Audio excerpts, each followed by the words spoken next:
Hey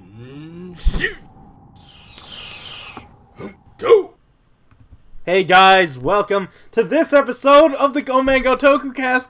I'm your host of Frozen Stratos. What the hell are you wearing?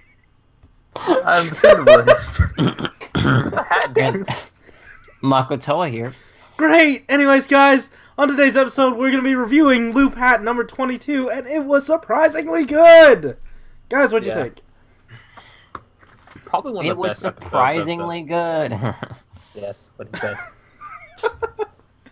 Yeah, no, like, especially since, like, after the very lackluster debut of Noelle, at least for us, and then moving into a Green Focus episode, that just spelled disaster, at least for me. And the fact that... You hate Green so much. Yes, I do. But I was willing to try out this new Green. He's fine. Yeah. I'm super glad that he got...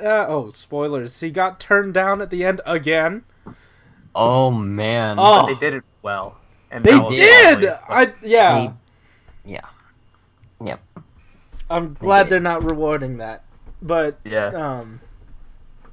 yeah, and then Noelle actually felt like a character for most of the episode, as opposed to, like, his gimmick of being the double agent. Yeah, he wasn't like a plot tool, and he wasn't just kind of like skating around both sides and like Yeah. the stupidest of manners, you know?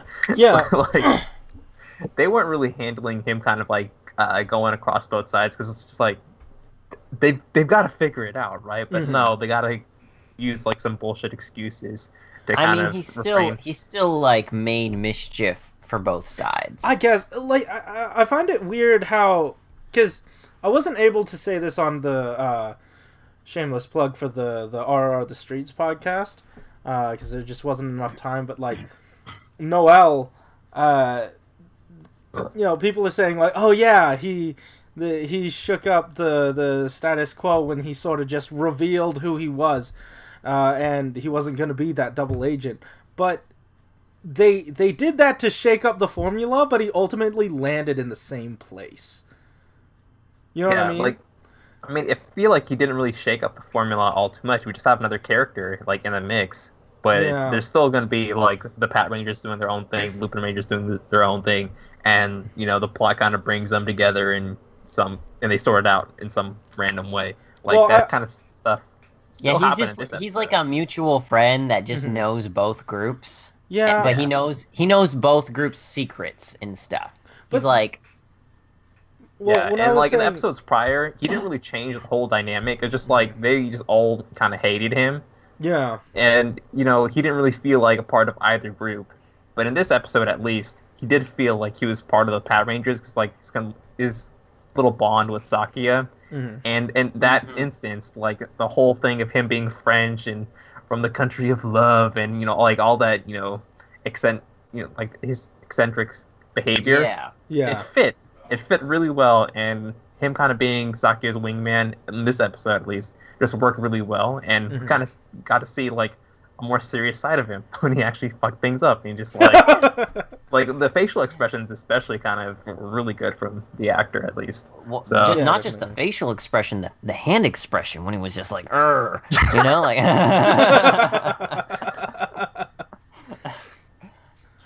Yeah, touche. But... earlier, what I was saying about, like, status quo, it wasn't necessarily the status quo of the show, because that didn't really get shaken.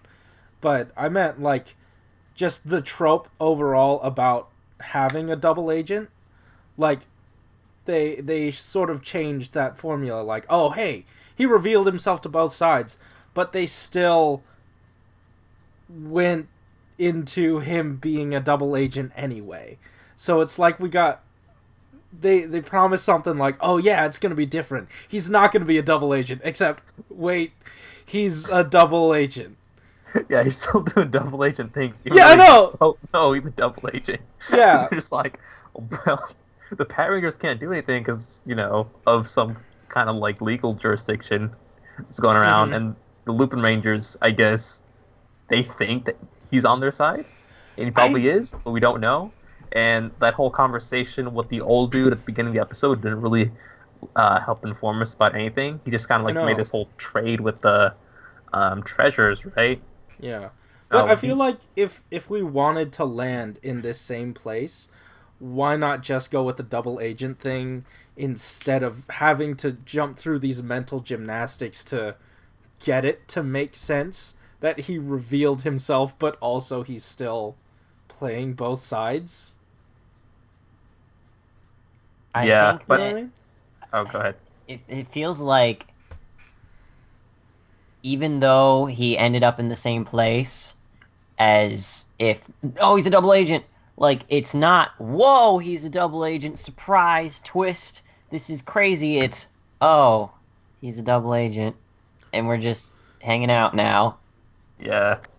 It's not as, it's like, manage your expectation, people. Like, this is just a joke. This is not, like, gonna be a cool plot twist double agent. It's a joke double agent. Like, he's just there to be in the mix and make things a little bit more fresh.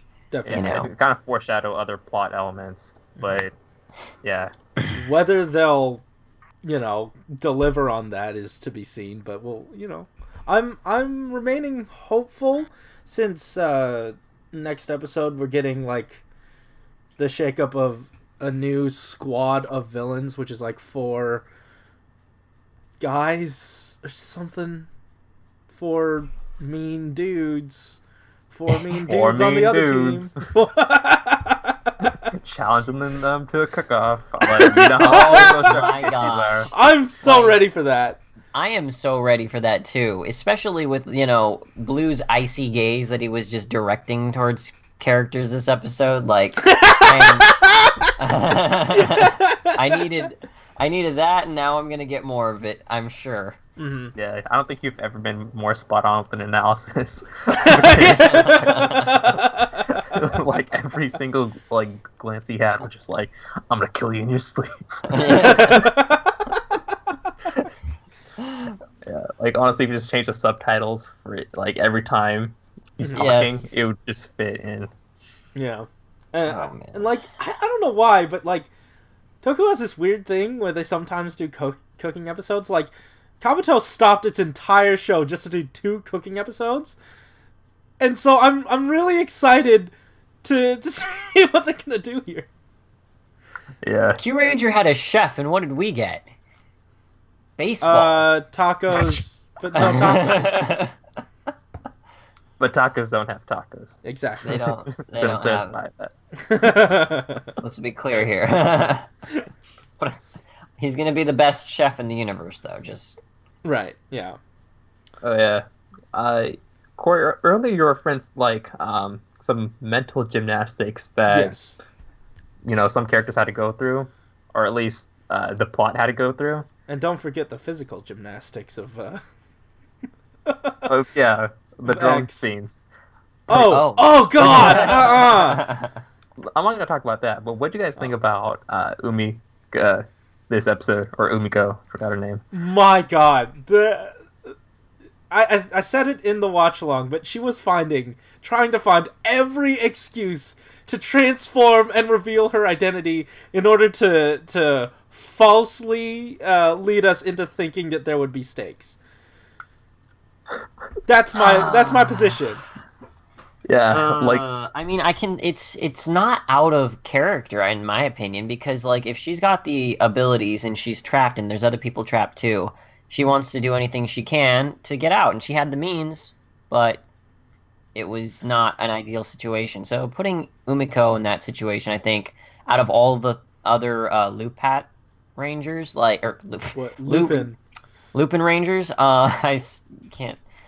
I've said it so many times. It's just the team now.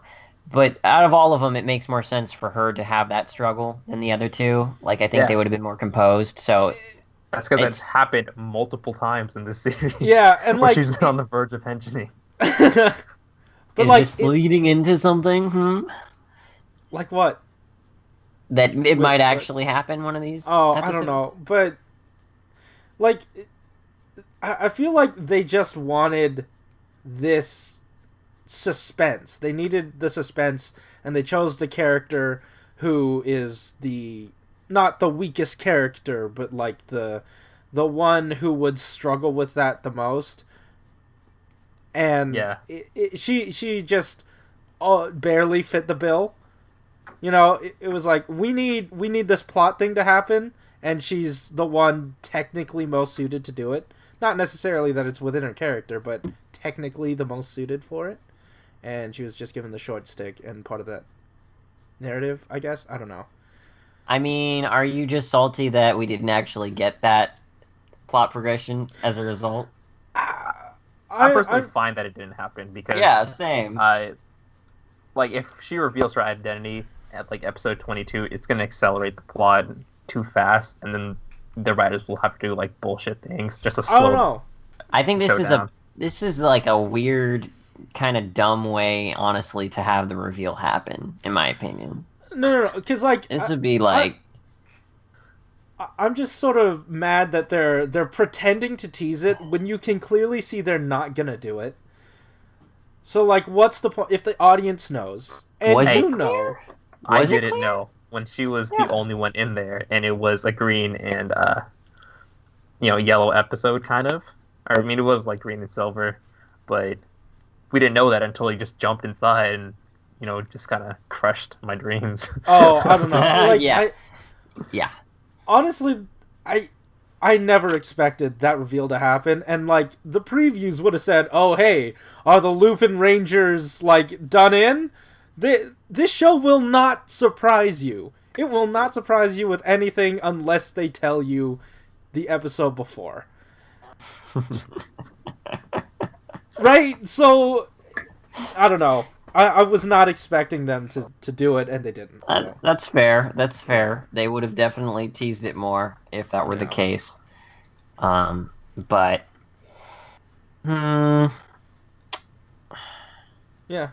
I mean, that's it for me, so... Yeah, cool. I think I'm good, too. Alright, well, that's it for all of us then, I guess. So if you like this episode, hit that like button and subscribe if you want to hear more from us each week. And don't forget, we are going to be covering Ultraman Rube? The new Ultraman. We're going to be covering that. The review is out today, so if you want to check that out, head over to the channel and go grab that. Alex, stop fondling your mic. Well, it's spinning. It was spinning, and I was like, oh, it's like... Fondling it more isn't helpful. Anyways, guys, that just about does it for us. Keep it juicy. See ya. Later. Yes! You did the sentence finishing! Aha! Yeah, I didn't realize I was playing with my microphone until I was like, oh, it's a microphone. Yeah. Rest in peace, headphone users. And not really. Yeah. Didn't bother you. Stop!